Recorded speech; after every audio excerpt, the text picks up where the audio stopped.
The morning air still smelled like rain as I walked barefoot across the wet grass. My old man always said there was something sacred about a garden after a storm. He wasn't wrong. The white azaleas he planted decades ago were in full bloom, still dripping with dew.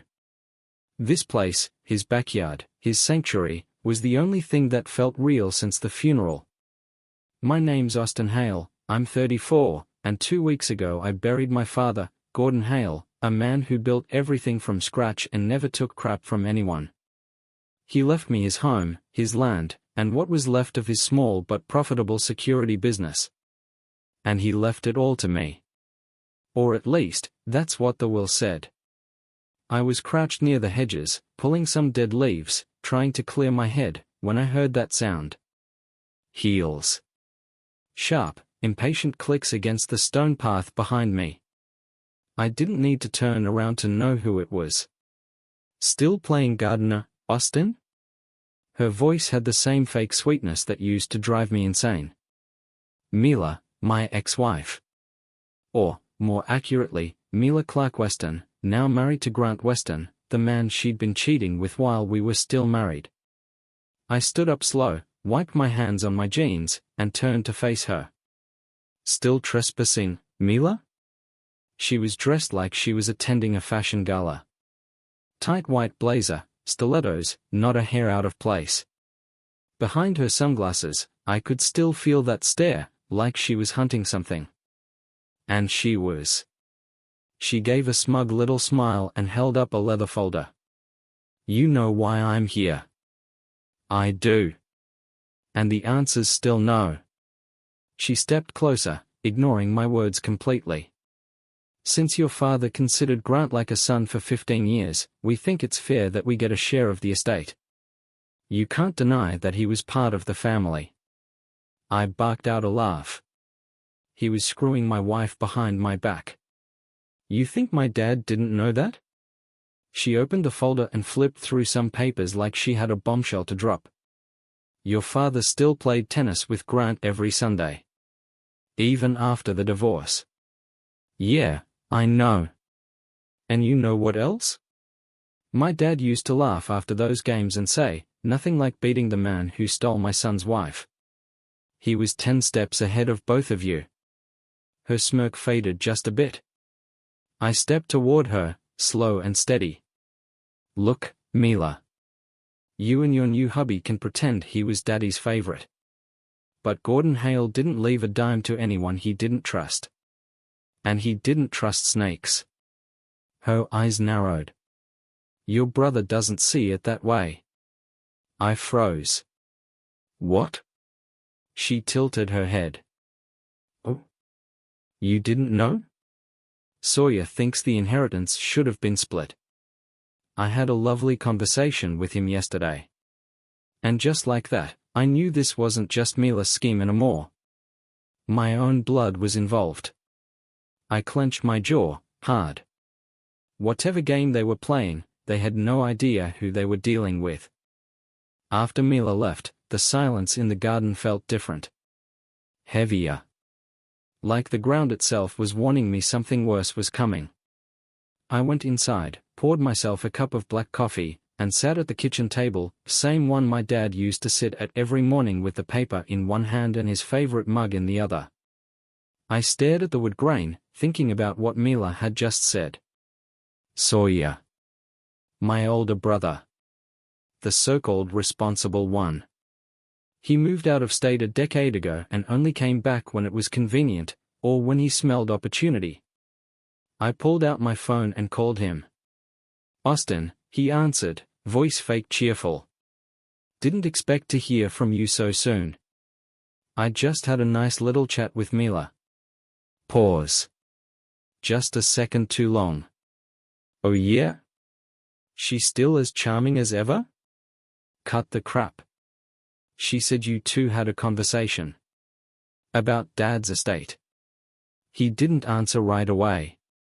Then, with a little sigh. Look, man.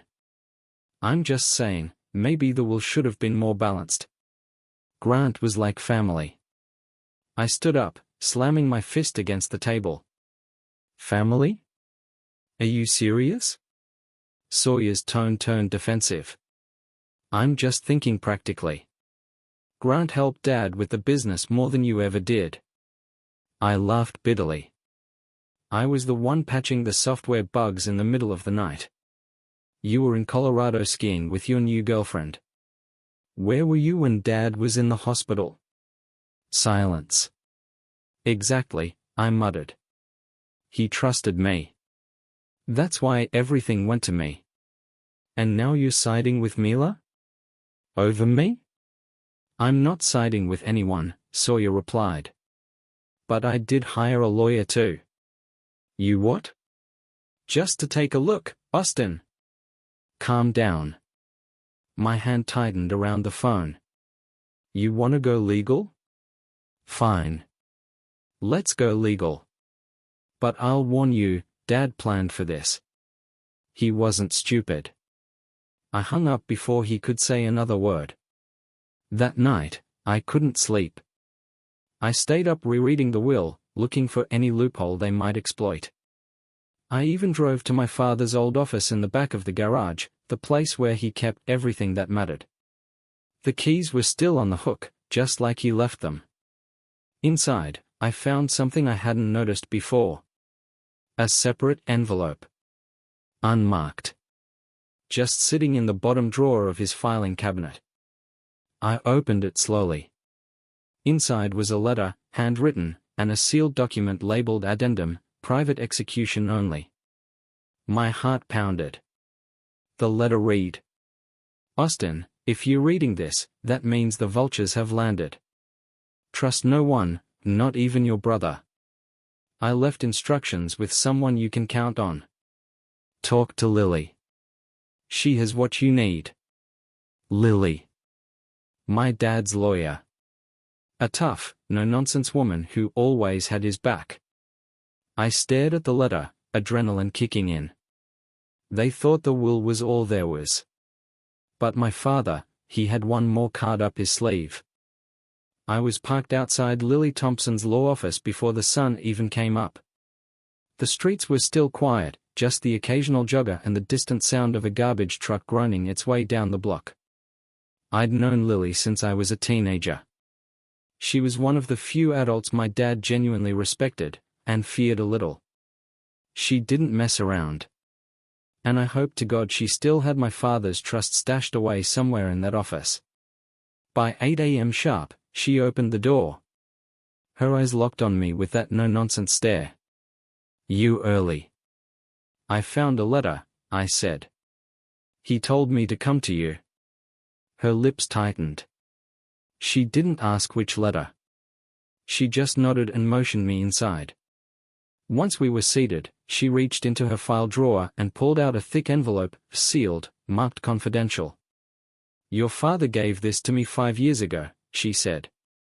Told me to wait until the day you showed up with that exact phrase, the vultures have landed. I nearly laughed. That was so him, dramatic, strategic, always 2 steps ahead. She handed me the envelope. Inside is what he called the fail-safe. But once we open it, there's no going back. This becomes war. I know, I said, and broke the seal. Inside was a secondary will, an addendum, legally binding, notarized, dated only 6 months ago. It outlined one simple condition: if anyone attempted to contest the original will or claim a portion without merit, they would forfeit all rights to any financial inheritance, permanently.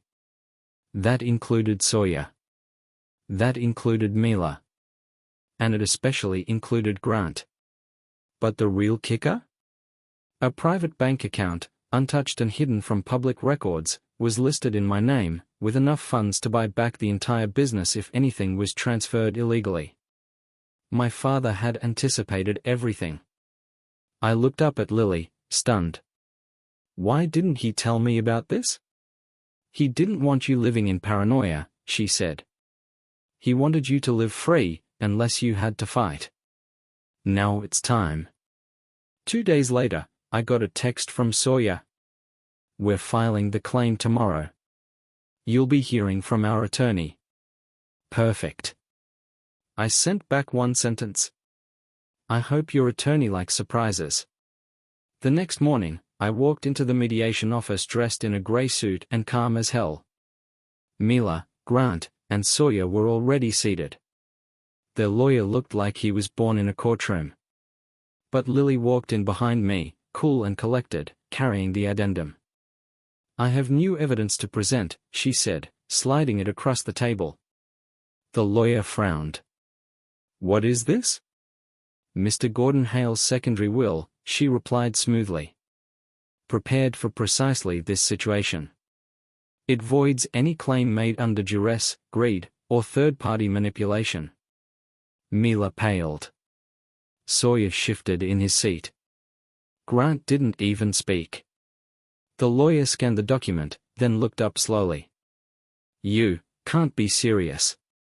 Oh, I'm very serious, Lily said.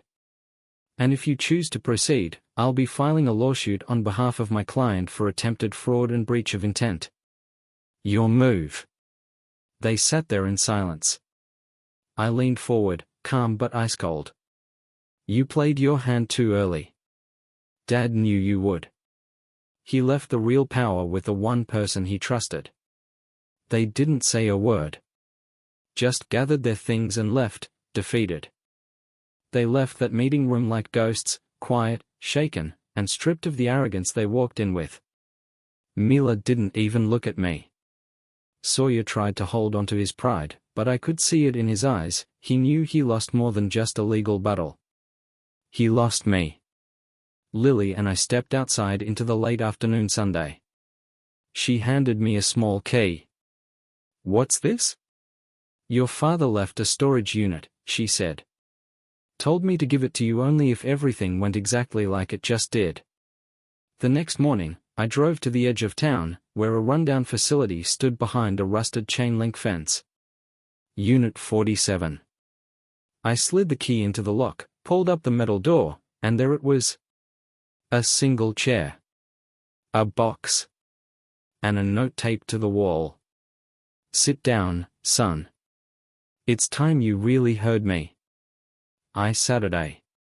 Inside the box was a voice recorder, old school, like the kind detectives used back in the day.